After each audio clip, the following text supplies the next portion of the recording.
employees. Her project title is The Jar. Allie Fett. Thank you. Thank you, Tim. Thank you so much. Knock 'em down. Thank you. I'd like to start by filling your buckets and saying congratulations, not just to our awards recipients last night, but congratulations to each and every one of you. By you being here, you are naturally going to go back to your places of work, your family members, your friends, your communities, and you're going to make them better for having attended a conference like this. Congrats, Dee Dee, Currency, and CUES for recognizing that this is an amazing platform for young professionals to not only share their passion, but also their voice. At Verve, we do a little 2-clap salute, and I would love for you all to join in and fill each other up and congratulate one another by a 2 claps. So can you do that with me? 2 claps. Oh my gosh, we're awesome. Let's start where my project began. In researching engagement and how to help our team members live a fuller life, everything came back to this theory. This theory rooted in psychology called Maslow's hierarchy of needs.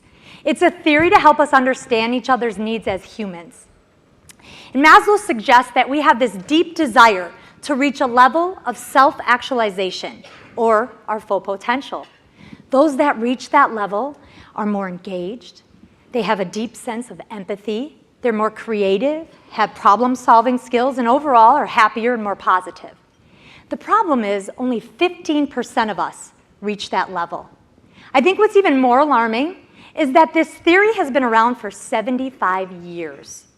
Now that first level, I kind of chalk that up to a paycheck. Very important, but it's survival. The next 3 levels is where my project, The Jar, comes in. Now I have to be transparent. These are very basic concepts, and I'm quite certain that my son Vinny, he's in kindergarten, he's learning these concepts this year.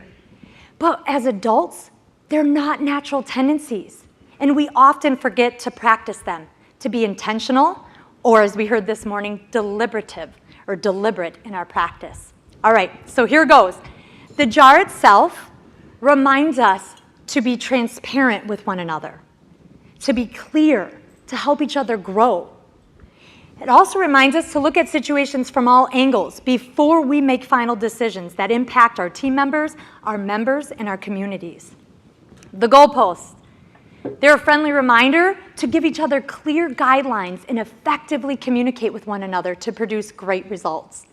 Sometimes that margin for error is very small, so they need to be narrowed. But other times we can empower our team members to use their skills and their strengths to the best of their ability and give them wide goalposts. The best way I can describe this one is, I don't believe the people we hire in our credit unions, the amazing people we hire, wake up in the morning and say, you know what? I don't want to meet my boss's expectations today. You know, I don't want my team, I want to let my team members down. That's what I want to do. I don't believe anybody does that, right? So when we give each other clear goalposts, it helps us all be successful. The puzzle piece. We believe we are an essential piece to something much bigger. What I do at my credit union matters. Imagine an organization where everyone in your organization feels empowered to lead from their position. Gone would you hear the days where you hear, I'm just a teller. Everyone matters. The best organizations are the we organizations, not the us versus them. The ladder of assumptions. This one has helped me tremendously. We flip the coin and ask each other good questions. We seek to understand before we assume, before we climb this ladder of assumption. Now we all make assumptions. It's human nature. That's not wrong. I think what's difficult is when we believe everything we assume about one another or our members, or believe everything we think. That can be a dangerous place. So the penny helps remind us to flip that coin. There's always 2 sides, and ask great questions of one another. And last but definitely not least, the bucket. The bucket is a reminder that we want to be intentional about our interactions with one another, to fill each other up. We know that our words and our timing are powerful. I want you to think of a time where this baby could have been turned over, completely empty, nothing in it. He felt disengaged, maybe not appreciated, right? And then I want you to think about a time where you felt a level of importance, you felt valued, right? Maybe it was an acknowledgement or some kind remark that someone shared about your hard work. And I want you to think about those two drastic emotions. You probably went home a little happier, a little more engaged, and ready to rock the next day.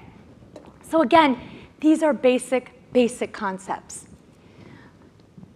We just forget to practice them sometimes. And now you're probably still sitting there and say, okay, Allie, it's cute, right? It's a tangible jar. I see it in the middle of my table, all of that stuff. I get Maslow's hierarchy of needs, but why should I care? Why should you implement this in your organization? It's a great question. Why? Here's why. Maslow's hierarchy of needs directly relates to team member engagement.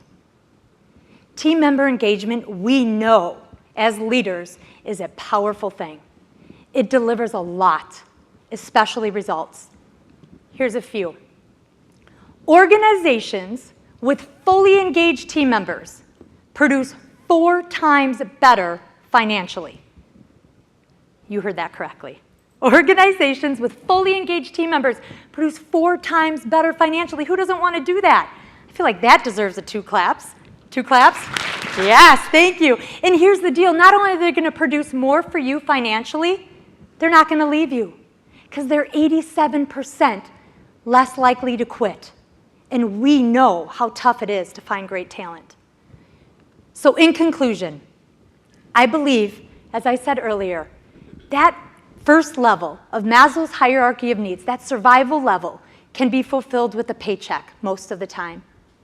The next 3 levels, security, importance, a sense of belonging, to help us reach that desired location of self-actualization, our full potential, can be enhanced by the jar. Now, this has truly impacted my life, and I've seen it impact others. I hope it does the same for you. There's a jar in the middle of your tables, and you're going to have to arm wrestle for that. You can laugh. Just kidding. You're not going to have to arm wrestle for that. The person that traveled the longest distance to the conference gets to take that home, and I have several others. I hope you come visit me. I'd love to share one with you so you can start today. And I leave you with this quote. If you take care of your people, you love your people will take care of your members, not your customers. We have members. And your organization will take care of itself. Thank you very much. Thanks, Jim. Great. Appreciate it. You got more than 2 claps. That's awesome. Oh, yeah, thank you. Well, we're going to go to the judges for some Q&A. Wonderful. Let's start with Ashley.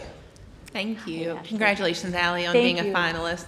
Very excited for you. I'd like to hear from you. You mentioned that you've had great impact yourself and others through the application of the jar. Yes. What's the greatest success story you've heard from someone who's utilized the jar either personally or professionally? Thank you. Great question. I'd like to share 2 quickly. At work, we, professionally, we've been able to increase our team's sales goals by 40% within 1 year. Now, I would be naive to think it's all the jar, right? But our leaders believe that they have more candid, constructive, genuine conversations that deepen trust. So then people are more apt to raise that bar and want to hit that level. And so again, the goalposts are clear. So by 40% within a year, Ashley. And then I would like to add that for me personally, and I think a lot of my team members, they use these concepts at home. When their child's like, okay, you mean, clean my room. What does that mean? Give me some goalposts, mom or dad. And so sometimes that helps us to not assume things of our spouses, etc. So I've seen a lot of stories that allow for that. Great, thank you. Thank you. Great. Next, a question from Matt. Great presentation, Allie. My question was, in your experience, how long has the jar been at Verve? And a second question is, has that made a result in turnover ratios for employees? Great question. It's been in Verve for about 2 years now. And so we've kind of been able to see some results come of it. What I can share with you, I don't have turnover, but what I can share with you is plans for awesomeness, or what you might call a plan for improvement. We had 23 that we did in 2015, and we've only had 3 year-to-date in 2016. So from 23 plans for awesomeness is, again, what we call them, to 3 is huge. We've also had the opportunity to take this elsewhere, Matt. We've done it at food pantries for volunteers, high school students, as we believe it's a universal tool that can really impact our communities, and that's what we're here to do. Not just the walls of our organization, but communities at large. Thank you for your question, Matt. Great. And Dee Dee? Oh, thank you, Allie. Very impressive. What in your wildest dreams is your vision for the JAR? Thank you. My greatest vision, Dee Dee, is for us to bring this in 2017 to our home lives, in our team members' home lives. I would love for their spouses, their children to have age-appropriate training so that they can use these tools as shared language and, again, to take effective action with one another, whether they're at home or they're at work. I just believe these are concepts that are so universal and they're basic. It's just that nice reminder. In fact, our CEO has it on his kitchen table at home, so that's what we'd like to do for all of our team members. That's the vision. And perhaps, who knows, maybe on the internet as a coaching tool. It's a great leadership tool as well.